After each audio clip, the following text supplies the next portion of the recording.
AC का कार्य क्या है? 3 कार्य है। फर्स्ट क्या है हमारा? रूम को ठंडा करता है, गर्म हवा को ठंडा करेगा। दूसरा हमारा हवा को फिल्टर करेगा।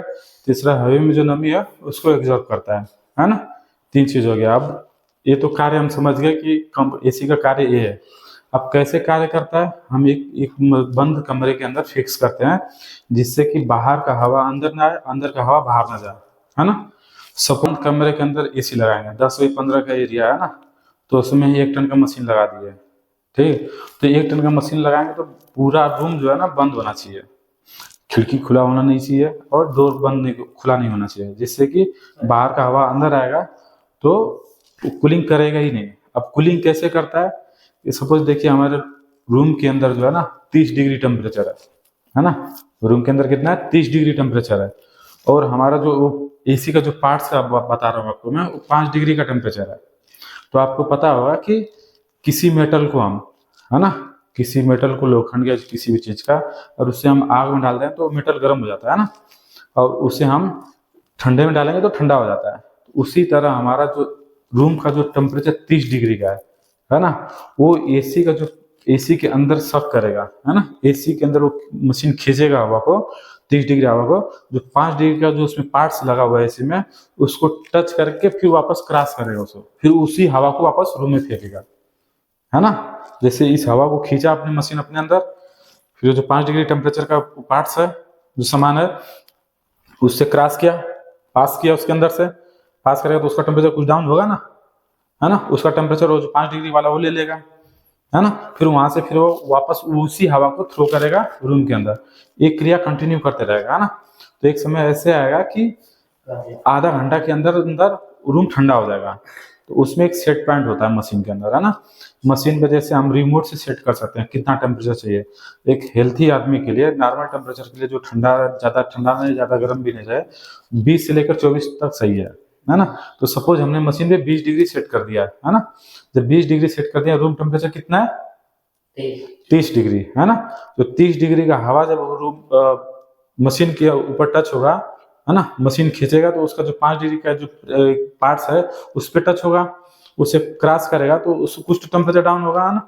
मान लो 10-12 से सर्कल कर दिया तो 30 डिग्री, तो वो हो सकता है कि 29 पे आ जाए, है ना, 29.5 पे आ जाए, 29 आए, 28 आ जाए। तो ऐसे आधा घंटा तक चलेगा ना, तो 20 तक रूम टेम्परेचर आ जाएगा। कैसे आएगा? मशीन तो अपना काम कर रहा है, पर कैसे आएगा कि डोर जब बंद रहेगा ना, उसी हवा को बार बार रिसाइकल कार्य करते रहेगा, रिसाइकल साइकिल करते रहेगा, है ना। तो तब जाके वो रूम ठंडा होगा। अगर मान लो डोर हम खोल दिए तो मशीन तो अपना कार्य कर ही रहा है, फिर रूम का हवा, डोर खोले तो रूम का हवा बाहर जाएगा, बाहर का हवा अंदर आएगा तो मिक्स होगा।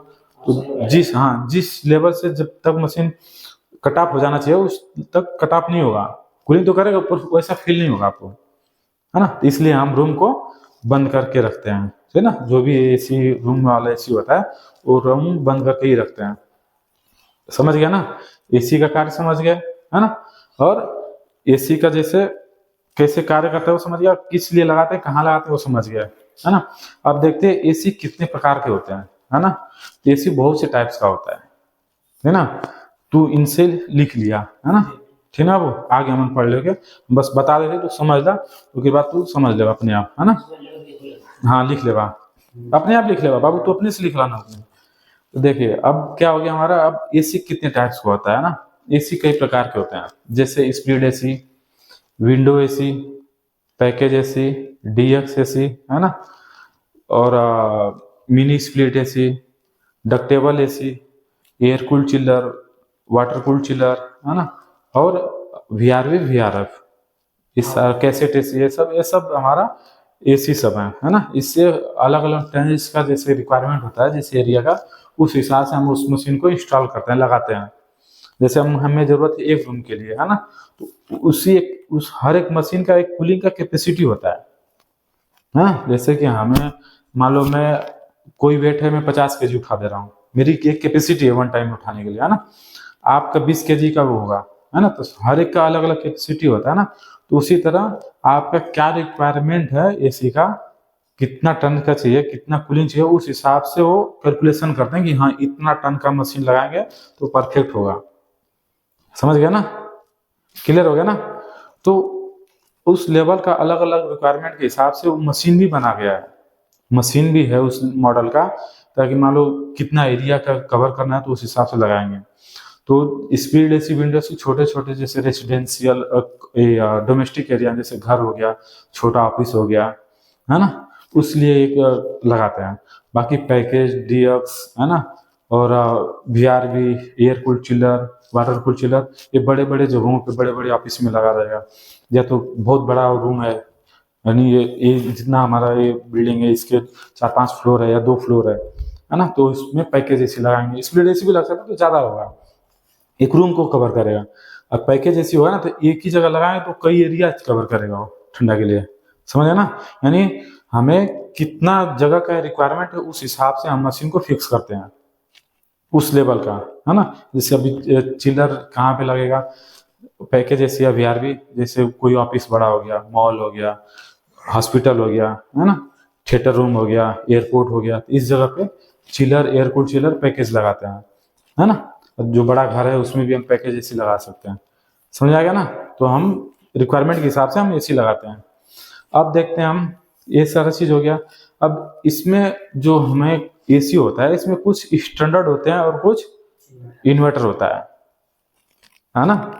जैसे आप कहीं गए होंगे रेफ्रिजरेटर, रेफ्रिजरेटर किसे कहते हैं, फ्रिज को कहते हैं ना, समझ रहे हैं ना। रेफ्रिजरेटर फ्रिज को कहते हैं और रेफ्रिजरेशन गैस को कहते हैं, ध्यान दें। उसमें अभी जैसे आपका स्टैंडर्ड एसी है ना, तो आप फ्रिज खरीदने गए हो तो फ्रिज पे लिखा होता है इन्वर्टर कंप्रेसर या इन्वर्टर फ्रीजर रेफ्रिजरेटर, ऐसे लिखा होता है ना, इन्वर्टर रेफ्रिजरेटर 110 वोल्ट से 220 वोल्ट।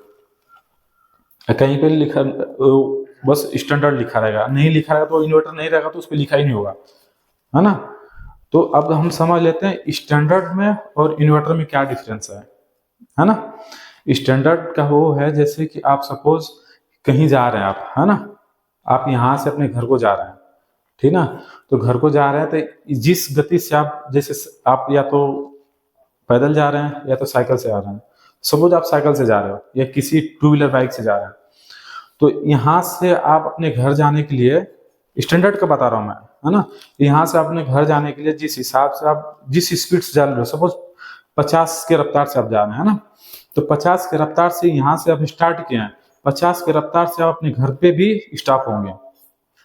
क्लियर हो गया ना, ये हमारा स्टैंडर्ड हो गया, यानी गति में कोई बदलाव नहीं हुआ, है ना। ये हो गया हमारा स्टैंडर्ड। और इन्वर्टर क्या होता है, इन्वर्टर में कि जैसे कि आपको आप यहाँ से लेकर इंस्टीट्यूट से आपको अपने घर जाना है ना, तो आप स्टार्टिंग में आप 50 की स्पीड से गए, है ना, पर अब यहाँ से कुछ आप अपने घर के और यहाँ के बीच के आधे दूरी में पहुंच गया है, तो आपको लगता है नहीं अब हम पहुंच गया, आराम से भी जा सकते हैं, है ना। तो फिर 50 को क्या करेंगे आप 25 की स्पीड से आप जाएंगे, है ना। तो स्पीड आप कम कर लिए, है ना, स्पीड कम कर लिए, फिर आपको लगता है नहीं और नजदीक आ गया तो फिर और उससे स्लो चलने लगे, है ना। एक बार आपको ऐसे लगा नहीं, हमें लगता है कि जल्दी पहुंचना चाहिए घर, है ना, तो फिर आप 50 की स्पीड पे चले गए, घर पे चले गए, है ना। यानी इन्वर्टर में कैसा है कि स्पीड में आप चेंज कर सकते हैं। स्टैंडर्ड में क्या है, कोई आपकी स्पीड चेंज नहीं होगा, फिक्स स्पीड है ना। तो हम एसी फील्ड में समझते हैं, है ना, कि एसी फील्ड में हम कैसे समझेंगे। एसी फील्ड में कैसे, स्टैंडर्ड में एक स्टैंडर्ड कंप्रेसर होता है ना, कंप्रेसर होता है। तो इन्वर्टर में भी कंप्रेसर होगा, स्टैंडर्ड मशीन में भी कंप्रेसर होता है।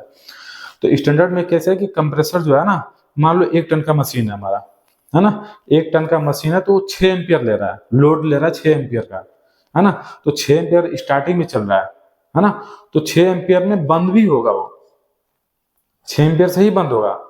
जैसे कि मान लो हमारा रूम है, रूम में हम 1 टन का मशीन लगा दिया है ना, 1 टन का मशीन लगाया है, तो स्टैंडर्ड जो मशीन हमारा है तो उसमें कंप्रेसर, स्टैंडर्ड कंप्रेसर लगाया है ना, तो हमारा रूम का टेम्परेचर 30 डिग्री है ना, रूम का डिग्री 30 डिग्री है, हम सेट कितना किए हैं 20 डिग्री पे।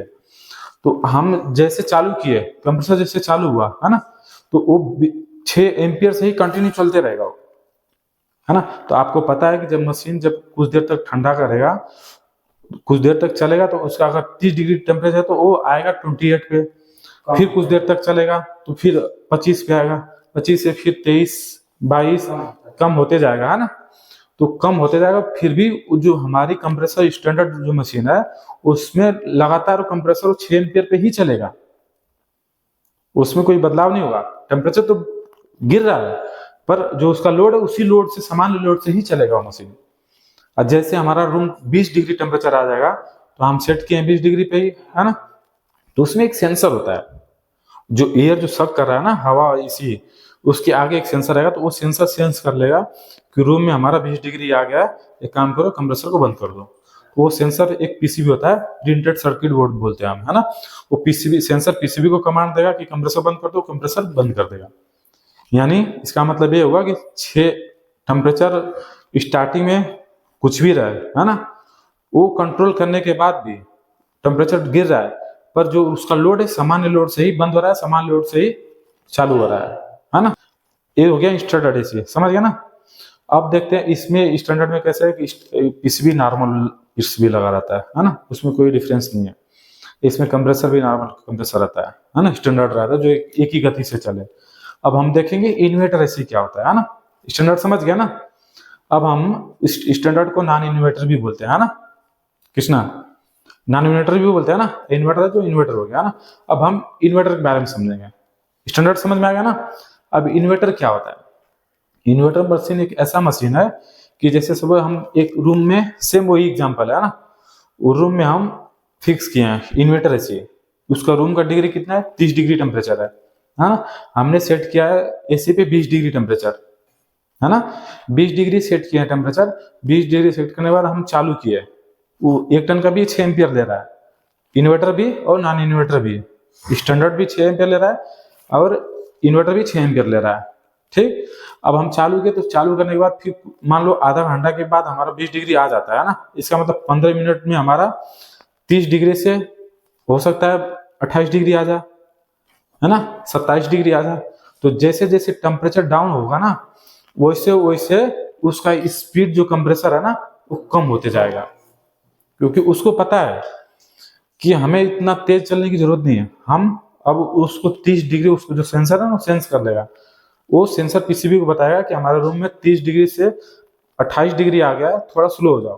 तो क्या करेगा, कंप्रेसर को थोड़ा स्लो कर देगा, स्लो गति से चलाएगा, है ना। फिर वो जैसे जैसे 28 से फिर 25 आ गया, 25 से फिर 23 आ गया, वैसे धीरे धीरे वो कंप्रेसर की स्पीड कम करते जाएगा, है ना। जैसे 20 डिग्री टेम्परेचर से आ जाएगा, फिर वो क्या करेगा, एकदम स्लो चलेगा, वो 15 हर्ट्ज पे चलेगा, है ना, एकदम स्लो चलेगा, पता ही नहीं चलेगा कि आपका मशीन चल रहा है ना, एकदम मोटर के इतना उसका करंट लेगा, इतना स्लो चलता है, एकदम स्मूथ तरीके से, है ना। फिर वो जैसे मान लो फिर उतना पे आ गया, फिर कोई मान लो आगे डोर ओपन कर दिया या आप ही चले गए, फिर वो बाहर का हीट क्या करेगा, अंदर इंटर करेगा, तो फिर वो फिर सेंसर क्या करेगा, सेंस करेगा, है ना, सेंस करके फिर वो वापस उसको पता चल गया नहीं रूम में हीटिंग बढ़ गया है ना, तो फिर वापस उसकी कंप्रेसर का स्पीड फिर बढ़ाने लगेगा। जब स्पीड बढ़ाएगा तो फिर वो तेजी से कूलिंग करने लगेगा, है ना, कूलिंग करते हुए फिर जब से टेम्परेचर धीरे धीरे डाउन होगा, उससे कंप्रेसर की स्पीड कम होते जाएगा, समझ गया ना।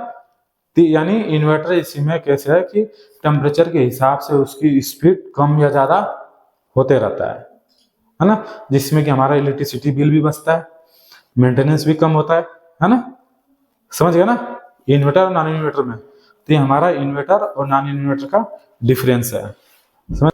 अब हम ये देखेंगे कि इन्वर्टर एसी चलता कैसे है, भी तो पता हो गया कि कैसे कार्य करते हैं।